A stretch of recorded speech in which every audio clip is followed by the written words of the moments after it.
नमस्कार दोस्तों, कैसे हैं आप? उम्मीद करते हैं आप अच्छे होंगे। सुप्रीम कोर्ट ने हाल ही में अनुसूचित जाति और अनुसूचित जनजाति के लिए आरक्षण के अंदर आरक्षण देने की इजाजत दी है। सीजीआई डीवाई चंद्रचूड़ सहित 7 जजों की पीठ ने 6-1 के बहुमत से फैसला दिया है। राज्यों को संवैधानिक रूप से एससी/एसटी कैटेगरी के अंदर सब क्लासिफिकेशन करने का अधिकार है, ताकि आरक्षण के जरिए उस जाति समूह के ज्यादा जरूरतमंद लोगों की स्थिति ऊपर उठाई जा सके। जस्टिस बेला त्रिवेदी एससी/एसटी के अंदर नए सिरे से जातीय समूह निर्धारित करने की अधिकार राज्यों को देने के पक्ष में नहीं है। एक तरफ जहां कई दलित समूहों ने कोर्ट में हालिया आदेशों का विरोध किया है, वहीं कर्नाटक के 50 साल पुराने दलित संगठन संघर्ष समिति डीएसएस ने इसका समर्थन किया है। हालांकि संगठन ने क्रीमी लेयर को कोटा से बाहर करने के सुझाव का विरोध किया है।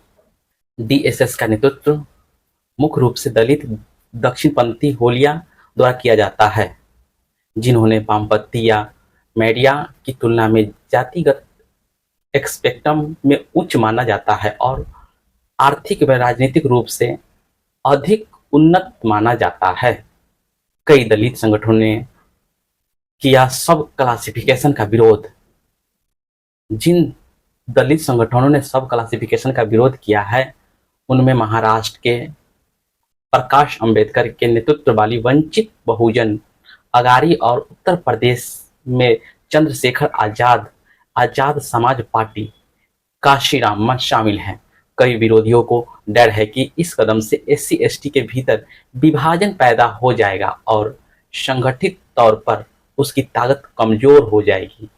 सरकार ने पलट दिए आरक्षणों को कमजोर करने वाली अदालती फैसले, क्या इस बार भी करेगी सरकार? 1990 और 2000 के दशक के डीएसएस कई समूह में बंट गया। डीएसएस की स्थापना 1974 में बी कृष्णप्पा द्वारा की गई थी।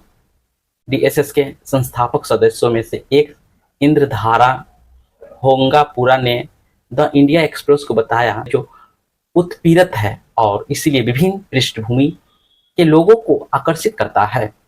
1990 और 2002 के दशक में डीएसएस कई समूहों में बंट गया, लेकिन ये पिछले साल एक ओकट्टा बी नागराज ने बेंगलौर में आयोजित बैठक में लगभग 2 लाख दलितों को एकजुट किया था।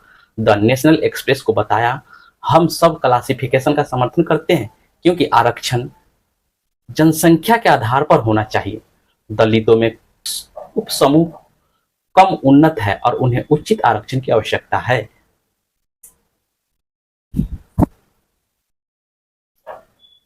77 समुदायों को ओबीसी में शामिल करने का क्या आधार? Supreme court.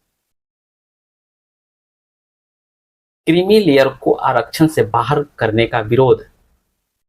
हालांकि डीएसएस क्रीमी लेयर को आरक्षण से बाहर करने का विरोध करता है, वह यह संवैधानिक निहित आरक्षण की मूल अवधारणा के खिलाफ है, जिसका उद्देश्य उन समुदायों को ऊपर उठाना है जिन्होंने जाति के आधार पर सामाजिक पिछड़ेपन और उत्पीड़न। डीएसएस नेता महाबली शंकर ने इंडियन एक्सप्रेस से कहा, हम क्रीमी लेयर को बाहर करने का समर्थन नहीं कर सकते क्योंकि एक दलित आर्थिक स्थिति सुधारने पर गैर दलित नहीं बन सकता।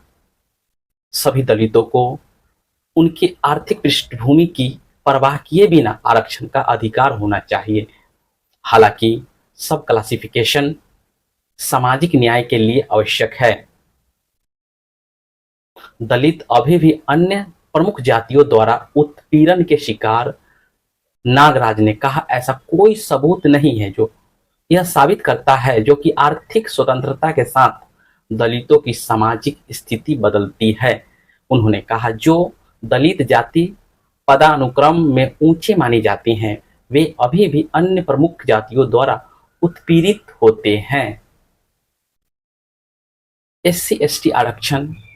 एनडीए में 2 अलग सुर। बीजेपी नेता पक्ष में सरकार मौन। नागराज ने यह भी स्वीकार किया है, डीएसएस के भीतर सभी लोग सब क्लासिफिकेशन के पक्ष में नहीं है। उन्होंने कहा, ऐसे नेता है जो सोचते हैं कि दलितों को, क्योंकि वे दावा करते हैं कि प्रत्येक उप समूह जाति व्यवस्था समान रूप से प्रभावित होता है। हालांकि हम ऐसे अधिकांश सब क्लासिफिकेशन के समर्थन में हैं। क्या एससी सूची में शामिल सभी जाति समान हैं? संविधान के आर्टिकल 341 एक में राष्ट्रपति को किसी राज्य में जातियों जातीय समूह या जनजातीय को निर्धारित करने की शक्ति दी गई है, जिन्हें उप राज्य या केंद्र शासित प्रदेश में अनुसूचित जाति माना जाएगा। अनुच्छेद 341 2 यह भी कहता है कि केवल सांसद ही एससी एसटी की सूची से किसी भी जातीय समूह या जनजातियों को शामिल या बाहर कर सकती है। हालांकि अपने हालिया फैसले में सीजीआई चंद्रचूड़ ने इस आधार को खारिज करते हुए कहा कि राष्ट्रपति की सूची में शामिल होने का तात्पर्य यह नहीं है कि किसी जाति और वर्गीकृत नहीं किया जा सकता। तब तक के लिए, आज तक के लिए